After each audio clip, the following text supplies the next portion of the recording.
जय हिंद साथियों, आपका अपना YouTube channel SS success mission में बहुत बहुत स्वागत है। हाँ तो साथियों, आज हम शुरू करने जा रहे हैं आपका 10th का मैथ का पहला चैप्टर वास्तविक संख्या। तो वास्तविक संख्या के अंदर के महत्वपूर्ण परिभाषा जो आपके गणित में विभिन्न जगहों पे काम आती है उसे हम पहली वीडियो में बता चुके हैं। यदि आप लोग नहीं देखे हैं तो डिस्क्रिप्शन में लिंक है, जाकर देख सकते हैं। तो आज की वीडियो हम शुरू करते हैं। तो चैप्टर के अंदर जाते ही आपको दो नया चीज देखने को मिलेगा, एक यूक्लिड विभाजन एल्गोरिथम और एक यूक्लिड विभाजन प्रमेय का। तो हम चलते हैं यूक्लिड विभाजन प्रमेय का और इसके बाद यूक्लिड विभाजन एल्गोरिथम पे भी चलेंगे। तो शुरू करते हैं यूक्लिड विभाजन प्रमेय का। Euclid's divisions lemma. चलते हैं परिभाषा पे। इसकी परिभाषा है, प्रमेय का एक कथन है जिसका उपयोग अन्य कथनों को सिद्ध करने में किया जाता है। याद रखिएगा, यूक्लिड विभाजन प्रमेय का या प्रमेय का कहे तो आपको यही लिखना है।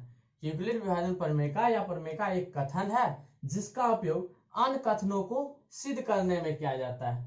याद रखिएगा, इसमें विभाजन प्रक्रिया का उपयोग किया जाता है। अब सबसे पहले समझना है, ये एक कथन है। यूक्लिड विभाजन प्रमेय का स्वयं एक कथन है और इसी के उपयोग से हम एक अन्य कथन को सिद्ध करेंगे। कहे तो इसका उपयोग करके हम यूक्लिड विभाजन एल्गोरिथम को हल करेंगे। तो इसका उपयोग किस प्रकार करेंगे, तो इस पॉइंट से और यहां समझते हैं। इसमें विभाजन प्रक्रिया का उपयोग किया जाता है। विभाजन प्रक्रिया किस प्रकार की विभाजन प्रक्रिया, तो भाग की विभाजन प्रक्रिया। याद रखिएगा, किसकी, भाग की विभाजन प्रक्रिया। तो भाग की विभाजन प्रक्रिया तो आप लोग बचपन 6, 7, 8, 9 तक पढ़े हैं, भाग क्या होती है, भाग कैसे बनाते हैं। तो भाग जनरली हम क्या करते हैं, जैसे 2 से अगर 5 में भाग देते हैं, 2 दूना 4 लग गया, 1 शेष रह गया। तो हम इस प्रकार से भाग बनाते हैं। 2 से 5 में भाग दिए तो भागफल 2 आया और शेष 1 बच गया। ठीक उसी प्रकार से यहाँ हम समझते हैं। याद रखिएगा, भाग देते हैं, जिससे भाग देते वह भाजक। तो ये जो होता है, हम भाजक से भाज्य में भाग देते हैं तो हमें भागफल आता है और जो बच जाता है वह हम मेरा शेष कहलाता है। इन सब चीज को हम परिभाषा से भी समझते हैं और इसी का उपयोग, यानी ये चीज किया जाता है यूक्लिड विभाजन प्रमेय में, भाग की विभाजन की प्रक्रिया। तो देखते हैं इससे संबंधित जो परिभाषा आता है तो आप लोग समझ सकते हैं।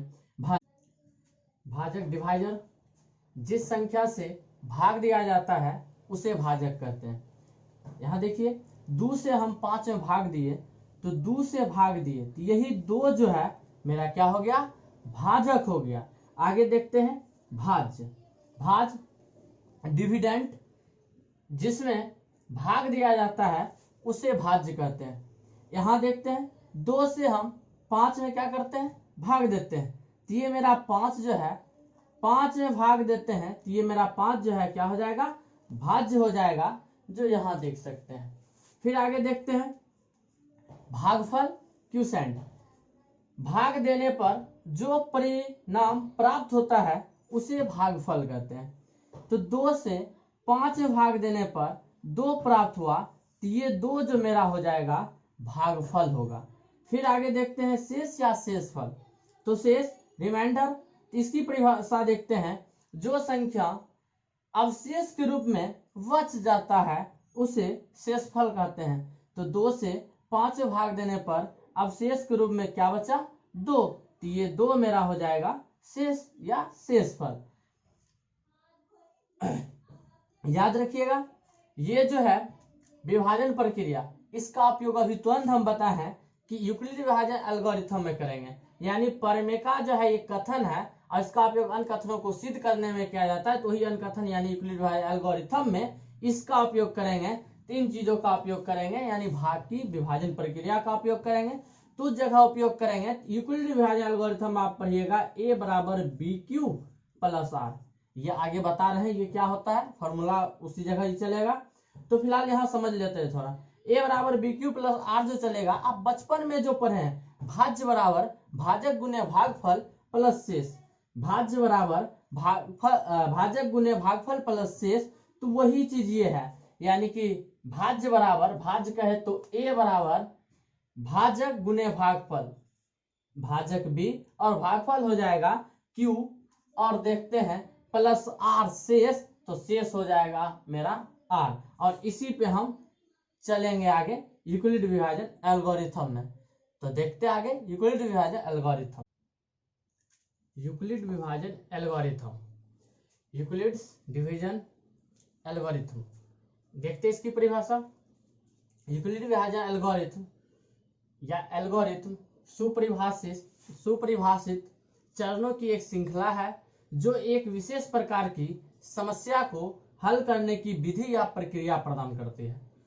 तो आपको पहले बताए थे यूक्लिड विभाजन प्रमेय का, उसमें कहे थे हम प्रमेय का उपयोग करते हैं यूक्लिड विभाजन एल्गोरिथम, तो उसी का प्रयोग करते हैं। ये जो है एक सुपरिभाषित चरणों की श्रृंखला, ये एक तरह से पूर्ण रूप से परिभाषित है।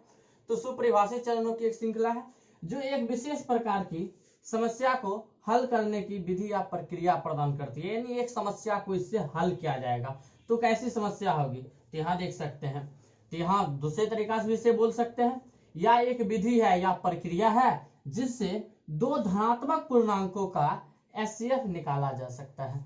यानी कि यूक्लिड विभाजन एल्गोरिथम से दो धनात्मक पूर्णांकों का एचसीएफ निकाला जाएगा, यानी वो जो समस्या है, समस्या वही है एचसीएफ निकालना, और उसको निकाला जाएगा यूक्लिड विभाजन एल्गोरिथम से। तो आगे हम एचसीएफ निकाल के भी दिखाएंगे। फिलहाल कुछ महत्वपूर्ण पॉइंट, नोट पॉइंट है जिससे आप याद रखिएगा। नंबर 1, एल्गोरिथम शब्द जो है, याद रखिएगा, एल्गोरिथम एक शब्द जो है ये एक फारसी गणितज्ञ अल-ख्वारिज़मी के नाम से लिया गया है, यानी कि एक फारसी गणितज्ञ थे अल-ख्वारिज़मी, उसी के नाम से एल्गोरिथम शब्द पड़ा। फिर आगे देखते हैं, ये चीज याद रखिएगा, यूक्लिड विभाजन प्रमेय का और यूक्लिड विभाजन एल्गोरिथम में जो कंफ्यूजन है बस इतना मात्र का है कि यूक्लिड विभाजन प्रमेय का एक कथन है, सिर्फ एक कथन है, जबकि यूक्लिड विभाजन एल्गोरिथम एक पूरा का पूरा विधि है, एक प्रक्रिया है। अब देखते हैं यूक्लिड विभाजन एल्गोरिथम बराबर ये सूत्र होता है ए बराबर बी क्यू प्लस आर, और इसी सूत्र का उपयोग हम करके एचसीएफ निकालते हैं। तो एचसीएफ कैसे इस सूत्र का प्रयोग करके निकालेंगे वह अभी तुरंत आगे हम बता रहे हैं। फिलहाल इस चीज को समझिए कि यूक्लिड विभाजन एल्गोरिथम बराबर जो सूत्र है ए बराबर बी क्यू प्लस आर, तो यहां से ये समझ सकते हैं, जो कि पहले भी आपको बता चुके हैं, प्रमेय का आपको कहे थे, प्रमेय का उपयोग हम विभाजन एल्गोरिथम में करते हैं। किस प्रकार से, वही चीज, भाग देते हैं, भाज्य में भाजक से भाग देते हैं, भागफल आता है, शेष आता है, इन्हीं चारों चीज का उपयोग यहाँ भी किया गया। ए कहे तो भाज्य, देखिए ए बराबर भाज्य, उसके बाद बी क्यू, तो बी हो गया भाजक और क्यू हो गया आपका भागफल, तो बी भाजक क्यू भागफल, और आर जो आ गया क्या हो गया, शेष, आर हो गया शेष। और इसी चीज का उपयोग करके हम क्या करेंगे, तो आपका एचसीएफ निकालेंगे, मौसो निकालेंगे। तो सबसे पहले हम मौसो देख लेते हैं, मौसो क्या होता है और मौसो को कैसे हल करते हैं। और नॉर्मल विधि से अगर हम हल कर लेंगे तो विभाजन एल्गोरिथम विधि भी हमें आ जाएगी। तो महत्तम समवर्तक, जिसका अंग्रेजी होता है highest common factor, highest common factor को संक्षेप में HCF लिखा जाता है, और जिसे हिंदी में मौसो कहते हैं, याद रखिएगा। तो सबसे पहले हम देखते हैं इसकी परिभाषा। वह बड़ी से बड़ी संख्या जो दी गई संख्या को पूर्णतः विभाजित कर दे उसे मौसो कहते हैं, यानी महत्तम समवर्तक या HCF कहते हैं, हाईएस्ट कॉमन फैक्टर कहते हैं। अब देखिए मौसो जो परिभाषा है उस पर गौर कीजिएगा। वह बड़ी से बड़ी संख्या जो दी गई संख्या को पूर्णतः विभाजित कर दे, यानी कि मौसो निकालेंगे तो जो आंसर आएगा वह संख्या जो होगा, जितनी संख्याओं का हम मौसो निकालेंगे सभी संख्याओं को विभाजित कर देगा, और उसे हम यहाँ भी समझेंगे। फिलहाल देखते हैं, साधारण से मौसो निकालने की दो विधियां हैं। मौसो निकालने की मुख्यतः दो विधियां हैं, एक भाग विधि और दूसरा गुणनखंड विधि। यदि हम देखते हैं भाग विधि और गुणनखंड विधि देखते हैं, और आगे आपको विभाजन एल्गोरिथम विधि भी बताएंगे। फिलहाल देखते हैं भाग विधि। तो 4 और 18 का मौसो हम भाग विधि से करते हैं। 4 और 18 का मौसो करते हैं। 4 से भाग देंगे, 4 बार में लग जाएगा 16, घट का आ जाएगा 2। याद रखिएगा, मौसो निकालने की विधि में हम क्या करते हैं, जब पहली बार भाग लगाते हैं और पूर्णता नहीं करता है तो जो शेष आता है उसे फिर हम भाजक के रूप में लेते हैं और जो पहला भाजक है उसे भाज्य बना देते हैं। यानी कहे तो पहली बार भाग दिए और भाग देने के बाद मेरा शेषफल जो 2 बच गया तो उस जगह पे हम इस चीज को घेर लेंगे और जिससे भाग दिए थे उसको उठाकर यहाँ लिख देंगे और ये पूरा घेर कर और फिर यहाँ से मौसो करेंगे, यानी कि एक तरह से भाग ही करेंगे। फिर भाग देते हैं तो 2 दूना 4 और ये कट गया या शेषफल 0 आ गया तो मेरा मौसो यहाँ हो गया। भाजक के रूप में जिस संख्या से कटता है वह संख्या ही होता है हमारा मौसो।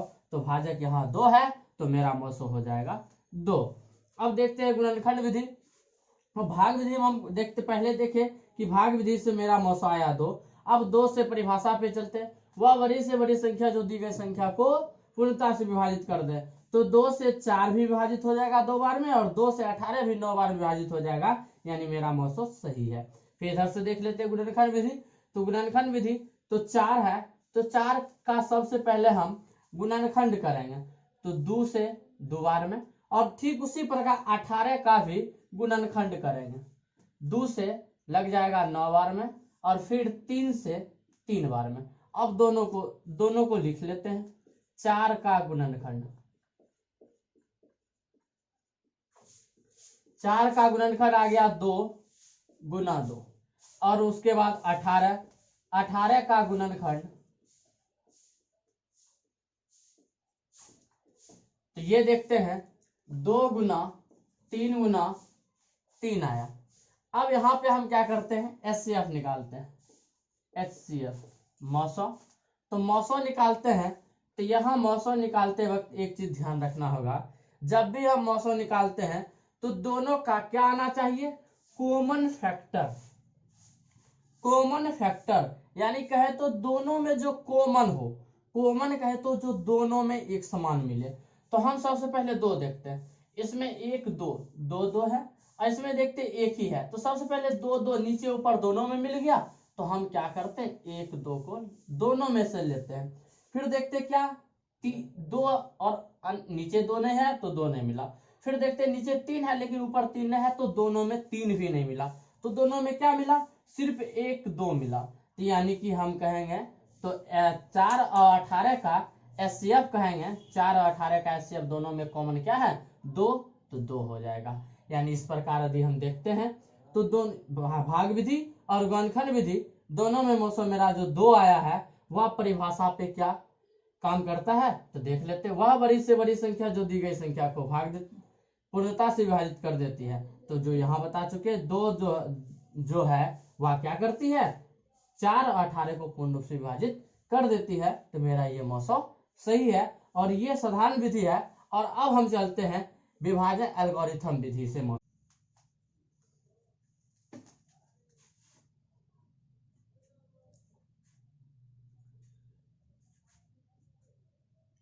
यूक्लिड विभाजन एल्गोरिथम द्वारा HCF निकालते हैं। तो यूक्लिड विभाजन एल्गोरिथम द्वारा HCF निकालने के लिए सबसे पहले 2 संख्या ली जाती है। तो हम यहाँ 2 संख्या लेते हैं, मान लेते हैं अभी 2 संख्या लेते हैं, एक 135 और दूसरा 225 और इन 2 संख्याओं का मौसो HCF हम यूक्लिड विभाजन एल्गोरिथम का प्रयोग करके निकालेंगे। तो सबसे पहले याद रखिएगा कभी भी मौसो निकालने के लिए जो 2 संख्याएं दी रहती है उन 2 संख्याओं में बड़ी संख्या को हमेशा A लिखते हैं। यही क्यों लिखते हैं तो आपको पीछे बता चुके हैं।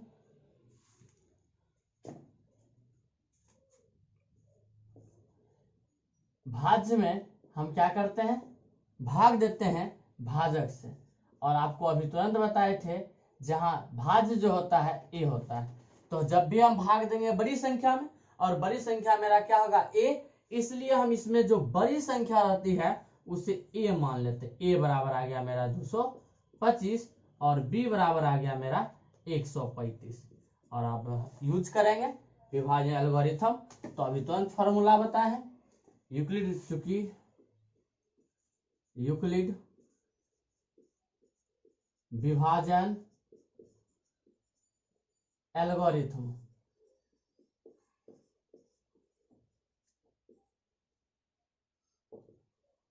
ए बराबर बी क्यू प्लस आर। ये जब भी लिखिएगा तो इधर स्पेस कुछ छोड़कर लिखिएगा ताकि इसका जो रफ कार्य है इसी जगह होगा। अब यहाँ इसे हम हल करते हैं तो हल करने के क्रम में दो चीज तो हमें मालूम है। क्या मालूम है? तो देखिए यहाँ ए बड़ी संख्या, तो ए जो है हम उसे लिख देते हैं। फिर हमें बी भी मालूम है तो बी लिख देते हैं। और आप जानते हैं हमें क्यू और आर तो पता नहीं है अभी, लेकिन हम जानते ये है कि क्यू मेरा भागफल होता है और आर मेरा शेषफल होता है। तो हम यहाँ पे इसे भाग दे देते हैं भाजक से भाज्य में, 225 में भाग दे देते हैं बी 135 से। अब इसे अगर भाग देते हैं तो एक बार में लगता है। अब एक बार में लगा दिए तो 135। अब इसे घटाव करते हैं तो 5 में से 5 घट के कितना बचा? 0। फिर 2 में से 3 नहीं घटेगा, एक पैसा लेकर 12, 12 में से 3 गया 9, और ये 1 में से 1 0 या 31। अब इतना बच गया तो यहाँ पे मेरा भागफल क्या आ गया? 1 क्यू गुणांत गुना में 1 और प्लस आर, तो आर मेरा आ गया 90। अब यहाँ एक चीज याद रखिएगा, यहाँ से डबल प्रोसेस चलता है। आप इजी से भी चल सकते हैं और थोड़ा हार्डली, जैसे चूंकि r = 0 तो फिर यही लिखना है, यही प्रोसेस करना है। हम इसी में पूरा कंप्लीट कर देते हैं। याद रखिए इसे भी हल करने के लिए यहाँ हो गया, फिर 90 में अलग से फिर भाग दे सकते हैं 135 में। लेकिन यहाँ हम देखते हैं करते हैं, यहाँ जिस प्रकार से आप मौसो जानते हैं भाग विधि, बस उस प्रकार से हल करते जाइए। यानी भाग विधि मौसो क्या बताए? जब पहली बार ना कटे तो फिर जो भाजक है उसे उठाकर उस साइड ले जाते हैं। तो 135 आ गया मेरा यहाँ। और यहाँ अब क्या करते हैं, इस ऊपर वाले को ढककर और नीचे कार्य करते हैं, 90 एकम 90। फिर यहाँ घटाकर अब घटाव की काम करेंगे। सबसे पहले भाग किससे दिए? 90 से। किसमें दिए? 135। तो जिसमें भाग देते वह होता है भाज्य, तो मेरा भाज्य अब ए क्या हो गया? 135 बराबर भाजक बी होता है भाजक, किससे भाग दिए? 90 से, तो 90 मेरा हो गया भाजक। फिर गुना भागफल क्या आ गया? फिर एक ही आया और प्लस शेष, तो घटा के देखते हैं। 5 में 0 गया 5 और 13 में से 9 गया 4, 45। तो मेरा यहाँ पे शेषफल क्या आ गया? 45। याद रखिए ये प्रोसेस तब तक चलते रहेगा जब तक आर मेरा शून्य ना हो जाए, क्योंकि मौसो जब भी हल करते हैं तो अंत में शेष मेरा शून्य बचता है, याद रखिएगा। तो इसे आगे हल करते हैं। आगे हल करने के लिए फिर वही प्रोसेस, यहाँ डबल ले लेते हैं। और ये जो नहीं करता है क्या करते हैं, जो भाजक रहता है पलट के उधर लिखते हैं। तो चूंकि स्पेस इधर नहीं है तो थोड़ा हम यहाँ कवर करते हैं, 90 को इधर लिख देते हैं और फिर यहाँ पे भाग लगाते हैं। अब 45 से 90 में भाग लगाएंगे, 45 दूना 90, और ये मेरा कट गया या शेष शून्य आ गया। तो किससे भाग लगाए और किसमें भाग लगाए? जिसमें हम भाग लगाते हैं वह मेरा भाज्य ए। और हमेशा याद रखिए जब भी भाग की प्रोसेस करते हैं जो सबसे बड़ी है उसे हम इधर यानी ए के बराबर में लिख देते हैं। तो 90 मेरा बड़ा है तो 90 आ गया मेरा ए। और उसके बाद जो फिर बड़ी संख्या होगी वह याद रखिए भाजक ही होगी, या सीधे समझिए जिससे हम भाग दिए वह भाजक, तो भाग दिए 45 से, तो मेरा भाजक। फिर भागफल, तो भागफल आ गया 2 और उसके बाद प्लस शेष, तो शेष मेरा क्या आ गया? 0। अब देखिए जब शेष 0 आ जाए तो सीधा लिखना है, इसलिए r बराबर 0, अतः क्या क्या है? 135 और 225, 135 और 225 का HCF बराबर कितना आ गया? याद रखिएगा जो भाजक होता है, और यहां भी याद रखिएगा भाजक, तो भाजक मेरा क्या आ गया 45, तो यही मेरा हो गया 45 आंसर। आज का वीडियो यहीं तक। पूरा वीडियो देखने के लिए आप सबों का बहुत बहुत धन्यवाद।